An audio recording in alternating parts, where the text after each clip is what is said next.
Hola, bienvenidos a Sin Esperanzas, el show de los cinéfilos cuarentones, en el que un par de señores que pensaban que no podías estar más loco que Jack Torrance los reta a mantenerse despiertos durante los siguientes minutos en los que vamos a parlotear sobre Misery de Rob Reiner.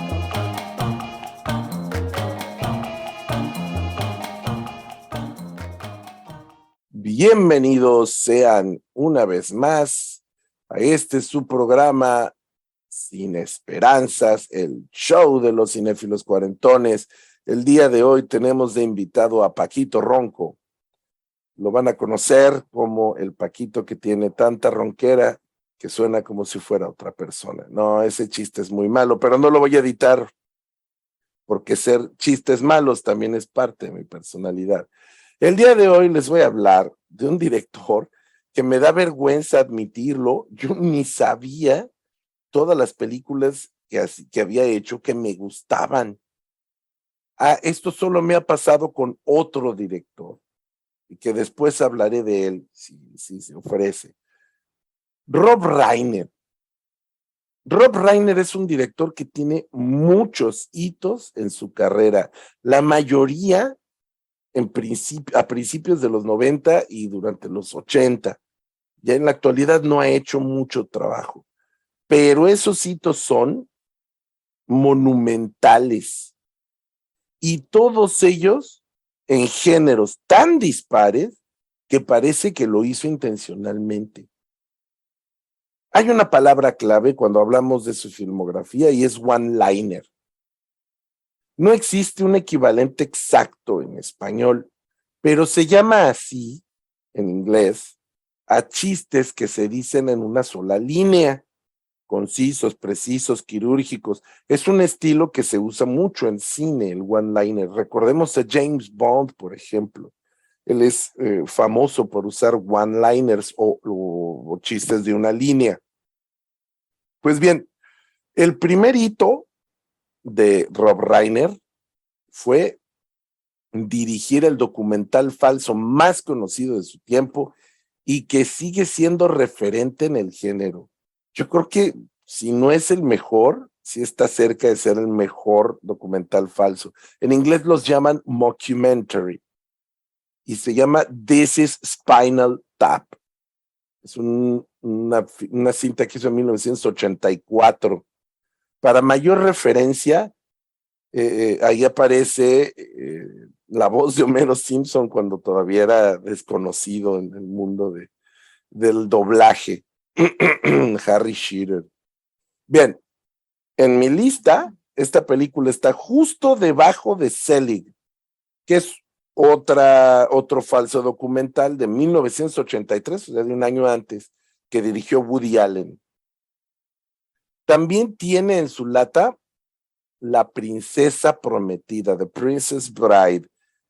Aquí hago un pequeño paréntesis. Esta película es de 1987. Aquí hago un pequeño paréntesis. A veces, o muy frecuentemente, utilizo el título en inglés porque el título en español varía por país y a veces dentro del mismo país hay diferentes títulos para referirse a la misma película y se me hace más sencillo darles el dato en inglés para que ustedes puedan buscarlo si así se les ofrece. Si quisieran saber más, me pueden en los comentarios preguntar por algún título en particular y yo los ayudaré a encontrarlo, pero por eso utilizo el título en inglés con frecuencia. Bueno, pues The Princess Bride o La Princesa Prometida es una película del género fantástico, es un cuento de hadas. Que también se ha vuelto emblemático en su género, por supuesto, y que popularizó al actor Mandy Patinkin en su celebrado papel de Íñigo Montoya. De hecho, el one-liner, My name is Íñigo Montoya, you killed my father, prepare to die. O sea, mi nombre es Íñigo Montoya, mataste a mi padre, prepárate a morir. Se volvió así el one-liner de Mandy Patinkin y hasta el día de hoy le piden que lo diga en convenciones y en todo. Es histórico ese one-liner. En 1989, Rob Reiner lo vuelve a hacer, ahora con otro género, la comedia romántica.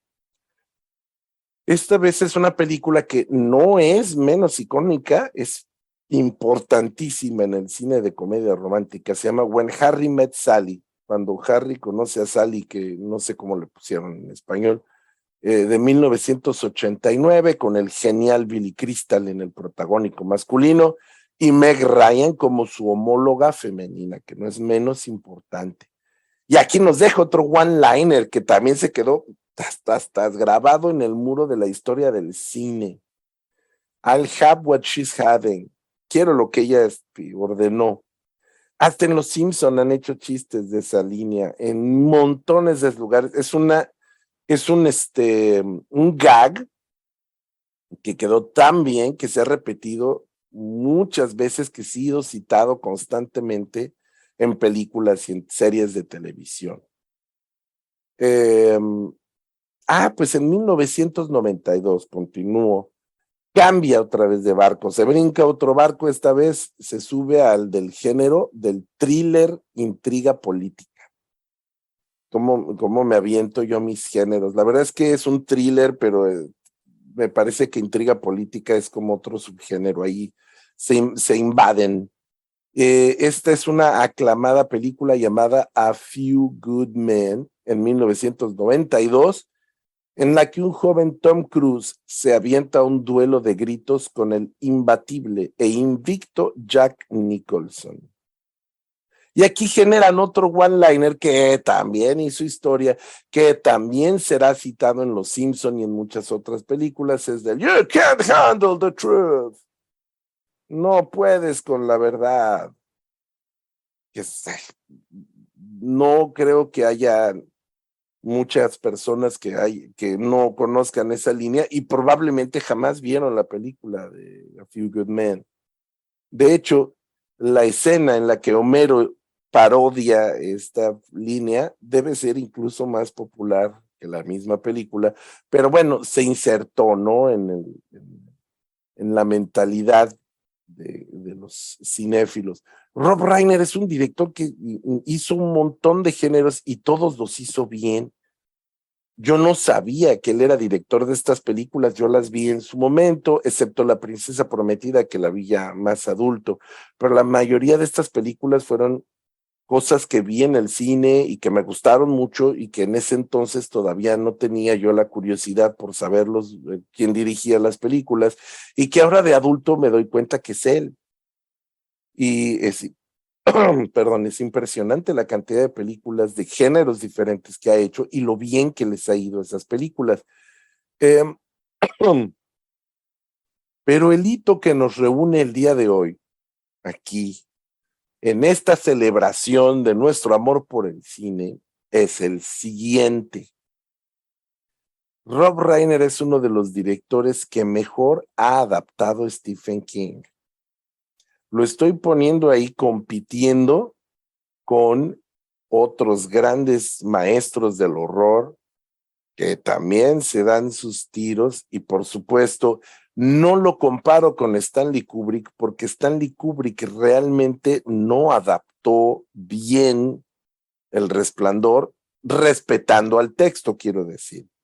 En función del texto, no, aunque su película podría ser considerada hasta superior que la novela. La verdad es que a mí sí me parece que la película es superior a la novela, pero por eso no lo considero, porque en realidad su adaptación es muy diferente.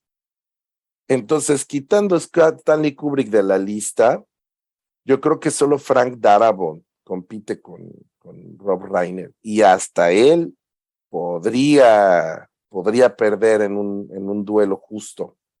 Lo hizo 2 veces, pero hoy vamos a hablar solamente de Misery, película de 1990, un estresante filme de suspense que lanzó a la fama a Kathy Bates y que le dio la oportunidad a James Caan de probar que también podía ser personajes que no fueran Sonny Corleone. Por cierto, en paz descanse, nos acaba de dejar. Este ha sido un año triste. La historia le fue sugerida a Stephen King por varias experiencias de su vida. Primero, el odio que generó entre su fanaticada que publicara una novela de fantasía que se llamó The Eyes of the Dragon, Los Ojos del Dragón, una novela de 1984. No es buenísima, pero no es mala. Lo que le rompió el corazón a sus fans es que Stephen King rompía con esta exclusividad que tenía del estilo, del género, del horror, y empezó a escribir otras cosas. Estaba harto de escribir solamente un género, de solamente hacer novelas de horror, y pues como les rompió con el estilo al que los tenía acostumbrados, pues los fans explotaron. Lo que modernamente se dice popularmente en las redes, el hate.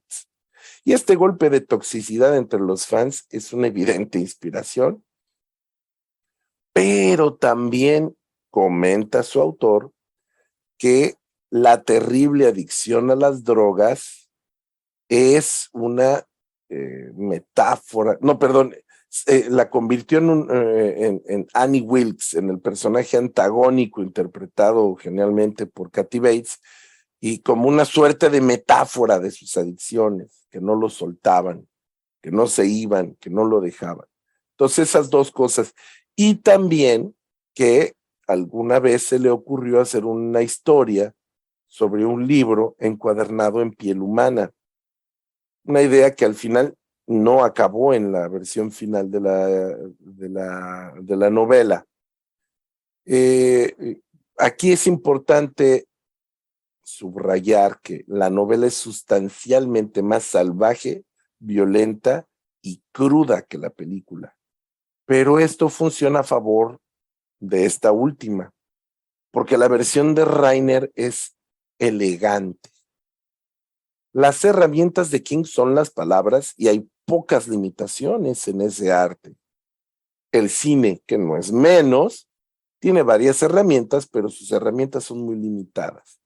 La imagen, el sonido, los actores, el montaje, estas limitaciones sirven al director para orquestar una narrativa estresante, claustrofóbica, que consigue parir una cinta que no envejece. Y la acabo de ver ayer y les puedo asegurar que la película no envejeció nada. El pilar que sostiene el drama son los geniales actores Kathy Bates, que hasta entonces era desconocida, y que hasta consiguió el Oscar a Mejor Actriz. Y James Caan mencionó alguna vez que él aceptó el papel porque era muy diferente a lo que había hecho antes y que le había gustado tener ese reto. Los actores de reparto están a la altura de las circunstancias, no hay papel pequeño, dicen, y hasta la legendaria Lauren Bacall, que hace una cosita pequeñísima, pero efectiva. Lauren Bacall, donde se para, sacude la pantalla, es un mujerón, es parte de la realeza de Hollywood, y aunque aquí hace un papel muy pequeño, muy humilde, ella lo hace brillar. En fin, es una experiencia harto satisfactoria poder ver una película que ya tiene 32 años, las matemáticas no son lo mío, ya tiene 32 años y sigue siendo buena. Esta es la clase de película que no necesita remake, necesita reestreno. Y la verdad es que puede ser una de las mejores adaptaciones de la literatura de Stephen King al cine. Por lo menos compite con las mejores. Es una cinta también que dentro de esa elegancia que les dije es cruda, suficientemente cruda como para mover la tripa, pero también tiene una fotografía elegante, interesante, y eso es un detalle que me parece digno de mencionar, que todo el crew, toda la producción, funcionan como una máquina bien aceitada. No tenemos detalles que brillen más que otros, está muy bien balanceada, muy bien equilibrada. Los efectos especiales, hay algunos que quizá no, ya no nos convenzan tanto. Pero ¿a quién engañan? Si podemos ver películas de Marvel y luego se ven los digitalazos, pues tampoco es que las películas puedan hacer todo bien. Y bueno, en fin, es una película que yo debo haber visto en video. Yo no creo haberla visto en cine, o al menos no lo recuerdo, pero que desde que era yo niño me fascinó. La tuve en varios formatos. A mi madre le gustaba mucho. Y fue tan importante que Stephen King escribió novelas pensando en Kathy Bates. Cuando él escribió Dolores Claiborne, él lo hizo pensando en Kathy Bates para el papel. Y curiosamente la película se filmó con Kathy Bates en el papel de Dolores Claiborne. Más adelante escribió el guión de The Stand, que es esta serie de televisión, la original, no la actual. Y había un papel que era para un hombre y él lo cambió para mujer para poder meter a Kathy Bates, porque quedó fascinado con esta mujer. Y no es para menos. Kathy Bates es una actriz que tiene la capacidad de verse maternalmente tierna y con un movimiento de ceja, con una pequeña jalón de mejilla, con un pequeño giro del cuello, se vuelve una psicópata aterradora. Es una capacidad histriónica impresionante, puede dar lástima y terror en segundos. Yo conozco muy pocos actores que son capaces de eso. ¿Tú cómo la viviste, Fernando? Hola Paquito, hola amigos que nos escuchan en este su show de los cinéfilos cuarentones sin esperanzas. Yo en lo personal, esta película, pues eh, pienso que fácilmente la puedo meter dentro de las 10, entre 10 y 20 películas que marcaron mi vida de una manera especial, de una manera memorable, de una manera entrañable y de una manera impactante, porque eh, yo, yo, eh, eh, yo empecé a interesarme por la literatura de Stephen King cuando ya estaba yo en la secundaria, como de 12 años, como primero de secundaria. Siempre tuve de niño, en la primaria, siempre tuve inclinación hacia las cosas aterradoras. Mis últimos años de la primaria se vieron fuertemente marcados por las películas de Freddy Krueger. Y entonces yo ya cuando entré a la secundaria, yo ya venía con una fuerte tendencia a que me gustaran las películas de terror, básicamente, pero eh, cuando entré a la secundaria, pues el cerebro de un puberto empieza a madurar y empieza a pedir cosas un poquito o un muchito más interesantes que Freddy Krueger, sin demeritar en lo absoluto la saga de Freddy Krueger que me fascina, pero el cerebro del puberto pues ya no se conforma con Jason y con Michael Myers y con Freddy. Entonces me empecé a interesar en la literatura de Stephen King y en muy buena medida esto se debió a la influencia de mi hermana, Ana María, en paz descanse, que era, pues ella, básicamente, fue fanática de Stephen King antes que yo. Y me acuerdo que leyó el libro del cementerio de mascotas y que me decía, es que me dio mucho miedo. Y yo, no manches, neta, y vimos la película y yo dije, no manches, está chidísima la historia, ¿no? O sea, qué gran historia y qué buena película la del cementerio de mascotas. Y después mi hermana estaba leyendo el libro de Misery y me dijo, no manches, está grueso, está tremendo. Y yo dije, pues sí lo tengo que leer, sí lo tengo que leer. Y de repente se estrena la película de Misery. Y yo, pues yo tenía la costumbre de ir los viernes al cine con mis amigos. Y entonces, por supuesto que se estrenó esta película nueva de Stephen King y por supuesto que fue como nuestra elección, fue como definitivamente, ¿no? La tenemos que ver. Y me marcó de una manera, pues de una manera impresionante porque coincido con Paquito en todo lo que nos acaba de mencionar. Es una película elegante, filmada con un estilo clásico, académico, sobrio, con una fotografía que no es para lucirse, no es para hacer digamos, fuegos artificiales fotográficos, no es la fotografía del padrino, no, pero es una fotografía sobria, muy bien hecha, que funciona perfecto para la película y la dirección de Rob Reiner es impecable.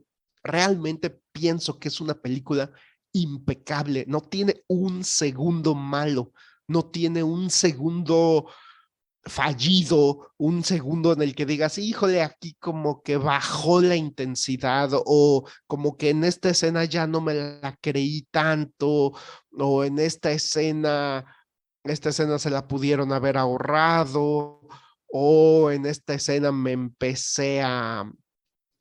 pues me empecé a desesperar porque se empezó a poner tedioso. No hay nada en la película que esté fuera del lugar, no hay nada que esté mal hecho. Es una película perfecta. Y yo la revisité, tal vez yo creo tendrá como 3 años. Y estoy de acuerdo con Paquito completamente. Es una película que no envejece. Y al igual que El Padrino, es una película que definitivamente no amerita remake, pero ni tantito.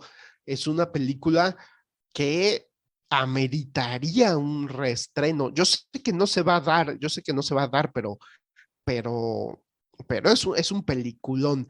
Y tenemos a Kathy Bates, como dice Paquito, es la película que la lanzó a la fama, haciendo el personaje antagónico que llamado Annie Wilkes, que realmente da miedo, realmente es espeluznante.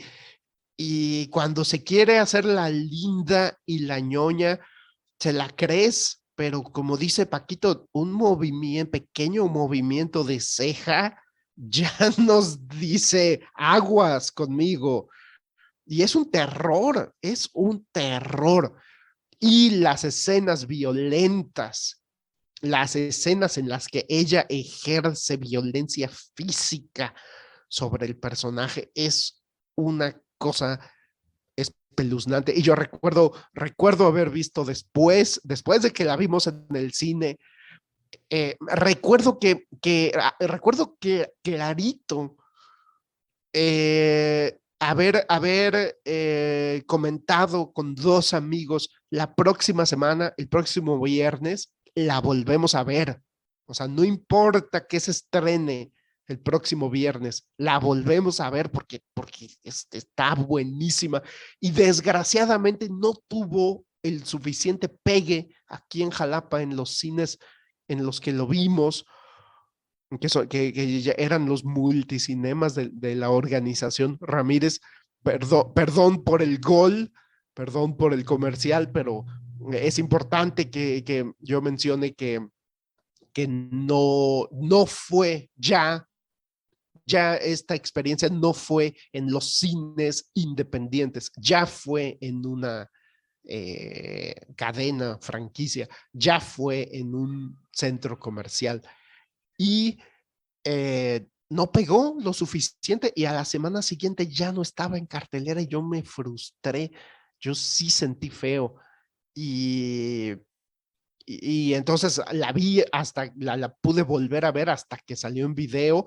Y yo recuerdo haberla visto con mi mamá y mi mamá odió la película porque dijo, es que no puedo con esto. O sea, está demasiado cruda.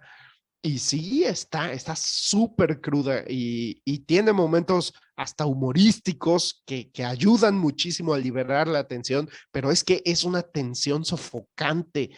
Es esta escena en la que Annie Wilkes sale de la casa y James Caan, en paz descanse, que acaba de morir, eh, James Caan trata de escapar, o trata por lo menos de explorar la casa para ver cómo podría llegar a escapar y que de repente en una silla de ruedas y de repente regresa Annie Wilkes y es una tensión, son, no sé, 5 minutos de estrés cinematográfico puro. Eh, la manera en la que tiene los segundos contados para regresarse a su cama sin que se dé cuenta, sin que Annie Wilkes lo vea.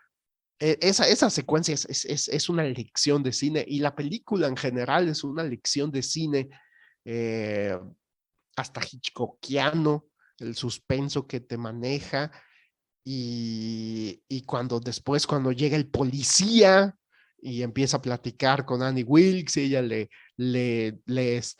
ofrece una taza de chocolate caliente y uno está, y el personaje de James Caan está en el sótano y uno está totalmente uno está tenso y no voy a spoilear el desenlace de esa secuencia, pero es una catarsis, es una tensión que va elevándose, elevándose, elevándose hasta llegar a una catarsis en la que dices, ¿por qué? Esta película es un momento tras otro en donde uno quiere que el personaje protagónico escape, quieres que la mate.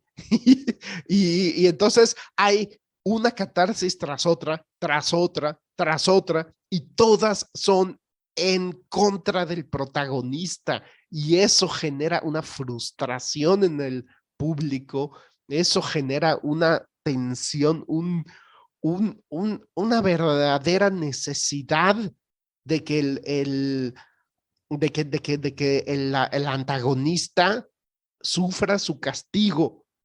Y pues ya, no voy a spoilear el final, pero el clímax de la película es una catarsis padrísima que, que le da una satisfacción al público que realmente quieres volver a ver la película. Y yo quería, una semana después, quería volver a vivir la experiencia porque es intensa con ganas. Y pues solo también voy a agregar que sí, después de haber visto la película, sí, finalmente cuando mi hermana terminó de leer el libro, yo estaba obsesionado con la película y en lo que llegaba al videoclub, yo agarré el libro, lo leí y me resultó espeluznante y es muy distinto, realmente muy distinto. Es un libro mucho más crudo, mucho más grotesco. Los castigos que ejerce Annie Wilkes son mucho más explícitos, gore, feos, pero la película, pienso que la película es una gran adaptación porque es mucho más sutil, mucho más elegante. Y en ese sentido la compararía yo un poquito con El Resplandor, porque El Resplandor también pues es mucho más elegante, mucho más sutil, mucho más discreta que toda la novela de Stephen King, ¿no? Que está llena de historias y de anécdotas, de cosas crudas, feas que sucedieron en el hotel. Pienso que Rob Reiner hace un trabajo excelente de síntesis. También en ese sentido la comparo con El Resplandor, hace una síntesis. La novela va y viene por tiene muchos eventos y la película sabe cómo sintetizarlo de manera impecable. Y estoy de acuerdo también con Paquito en que Frank Darabont es otro de los grandes adaptadores de Stephen King, pero en mi humilde opinión, Rob Reiner le gana con sus dos películas, adaptaciones de Stephen King, Misery y Stand By Me. eh, para mi gusto le gana porque las películas de Frank Darabont, que son The Shawshank Redemption, Sueño de Fuga, que es un clásico, un peliculón, que también pienso que hace un trabajo de síntesis impecable.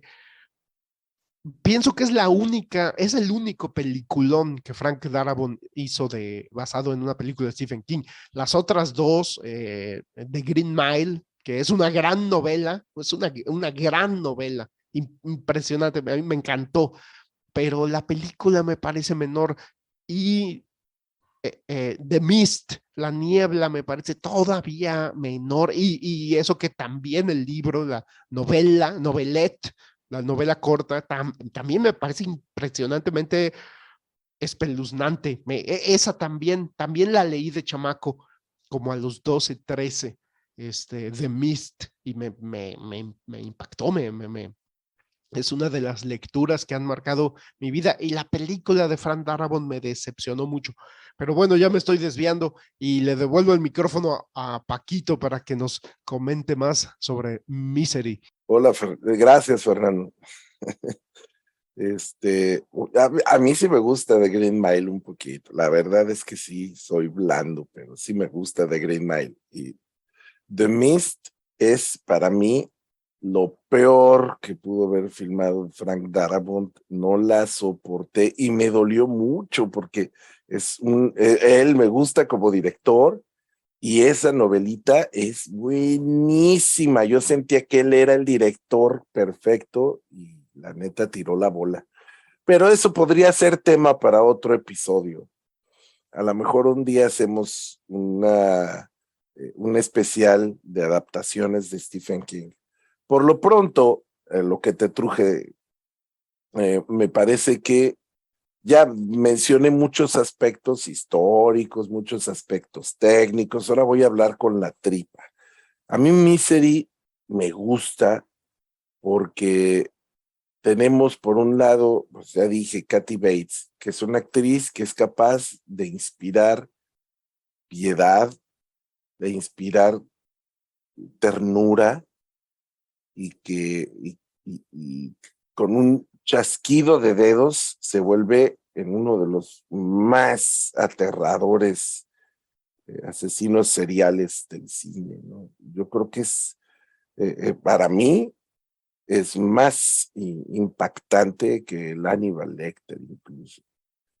Pero esto es un logro que también depende mucho de la interacción con James Caan. Y James Caan es un actor que ya estaba, por supuesto, encasillado en el papel. De hecho, toda su vida cargó con eso sobre las espaldas.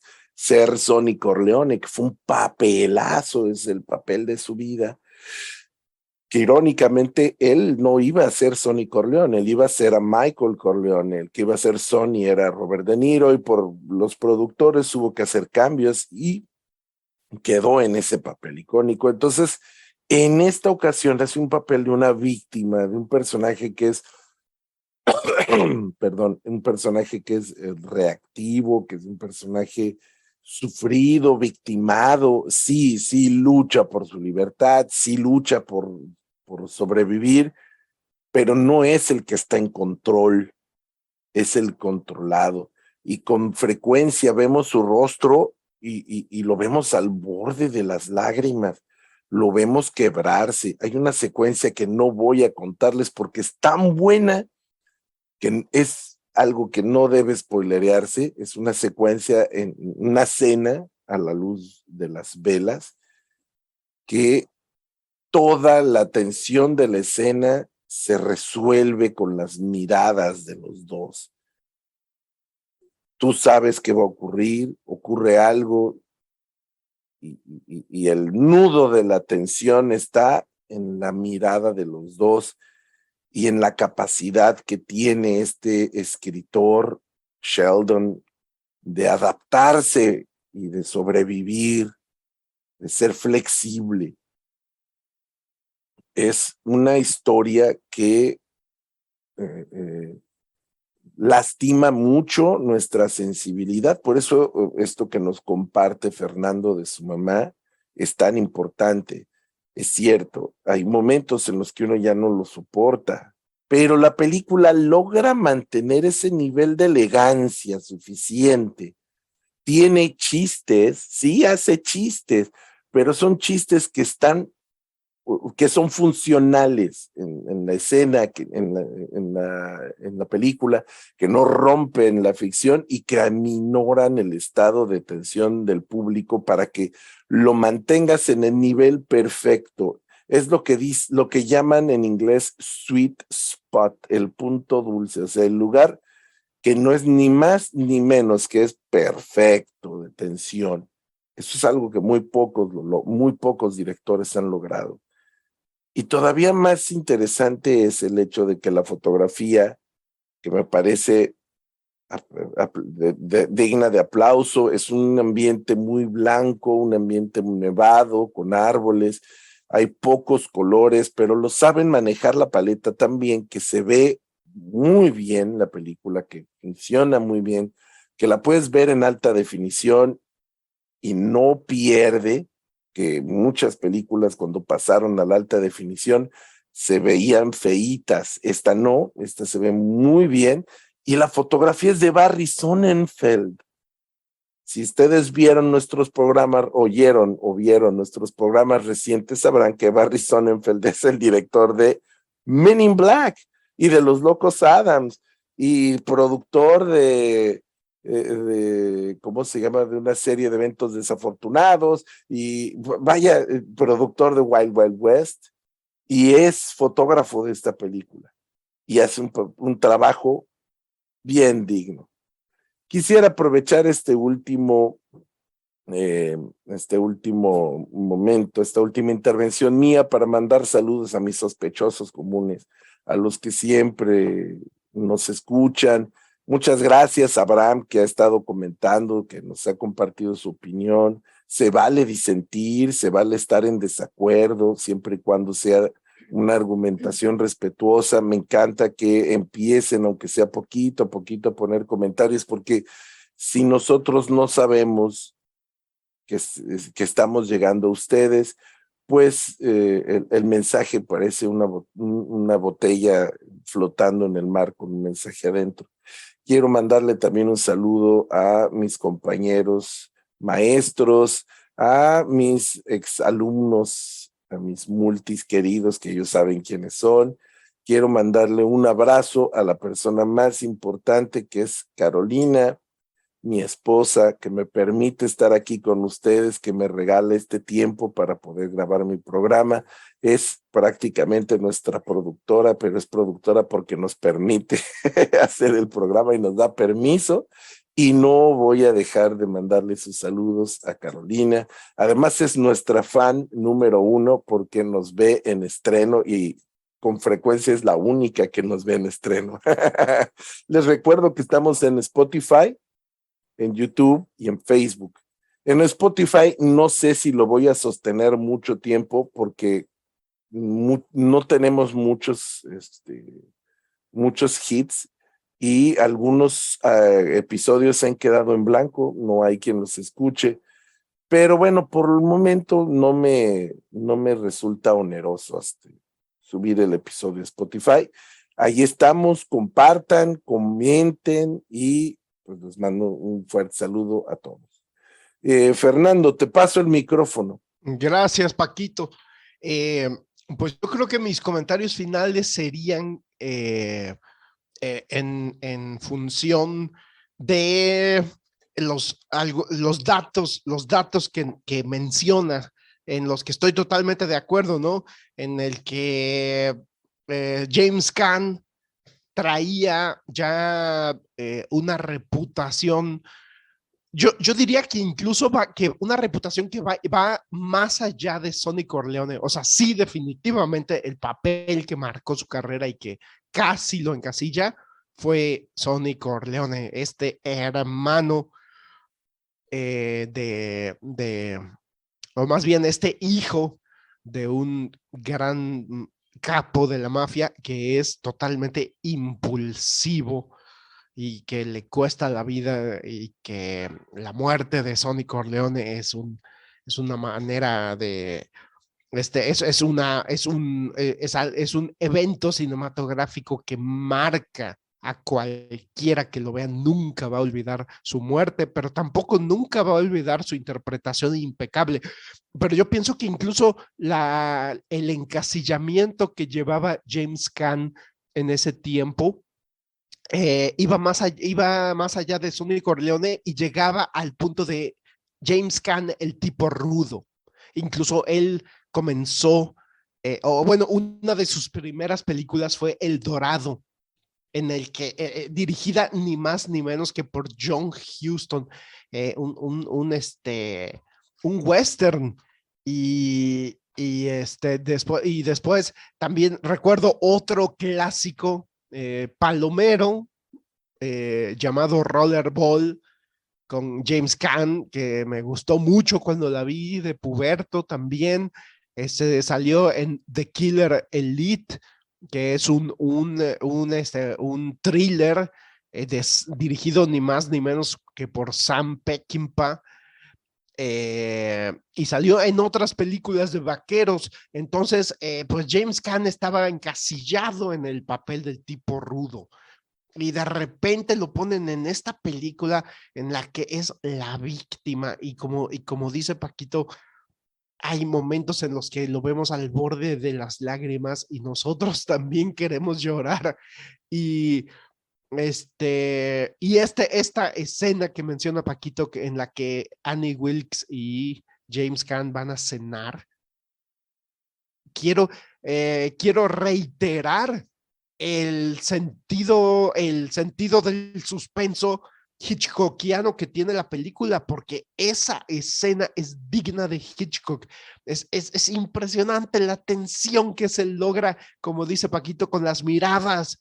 Y hay elementos en la mesa en la que están cenando que son fundamentales para lo que se supone que el protagonista quiere lograr, y se torna sofocante. Hay muchas, muchas, muchas escenas en la que la tensión se torna sofocante y que después tienen una catarsis, porque no podría sobrevivir esta película sin una catarsis cada determinado tiempo. Y no lo digo en el sentido barato, churrero, como las películas de terror de fantasmas que hay hoy en día, desde hace como 15 años, en las que hay un susto cada 10 minutos porque ¿qué es que para liberar la tensión? No, esta película tiene realmente tanta tensión acumulada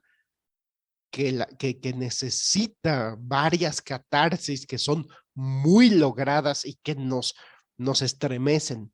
Y por último, quisiera mencionar otro dato que nos da Paquito, que es el director de fotografía, Barry Sonnenfeld, que es ni más ni menos que el director de la familia Los Locos Adams, Get Shorty, que es una película que a mí me gusta mucho, basada en una novela de Elmore Leonard, y Men in Black, la trilogía de Men in Black, pero me parece más interesante su filmografía como director de fotografía.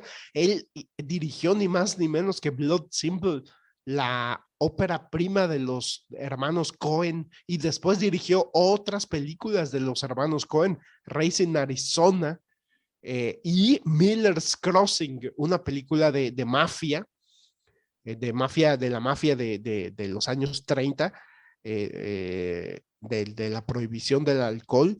los años 20 más bien, perdón, los años 20 de la prohibición del alcohol en Estados Unidos. Miller's Crossing me parece un clásico de los hermanos Coen, e inmediatamente después dirigió la fotografía de Misery. Entonces realmente sí es un director de fotografía relevante. También hizo, y curiosamente dirigió la fotografía de Tira a mamá del tren, este thriller que es todo un homenaje a Hitchcock, dirigida ni más ni menos que por Danny DeVito, que me parece un buen director de cine, Danny DeVito. Y Bota a mamá del tren es un ejemplo. Y quisiera mencionar pues ya como pilón, una película que en inglés se llama 3 O'Clock High. Yo no recuerdo cómo se llama en español, pero es una película que también tiene un suspenso y una tensión sofocante de un pobre chavo preparatoriano al que van a golpear cuando lleguen las 3 de la tarde y que salgan de la escuela. Y es una película que quiero volver a ver porque recuerdo que cuando era niño me marcó. Perdón que me porque... meta, yo no he visto esa película, pero es la misma trama que High Noon, ¿no? Cierto, es una amenaza. Sí, y además tiene la palabra high. Entonces, no dudo que sea deliberado, que haga, que sí, que básicamente es la misma trama que High Noon, y que tiene la misma sensación de urgencia, de miedo, de tensión. Estoy de acuerdo. Y pues ya, esos son mis comentarios finales. No me queda más que agradecer también, al igual que Paquito, a todos los que nos escuchan con regularidad, y los que nos escuchan casualmente, y los que nos están escuchando en este momento, y a Carolina porque estoy de acuerdo con Paquito, es nuestra productora porque es la que nos da el tiempo para hacerlo, y el tiempo es lo más valioso que hay en este mundo, en mi opinión. Y con esto me despido. Gracias por escucharnos y nos vemos a la próxima.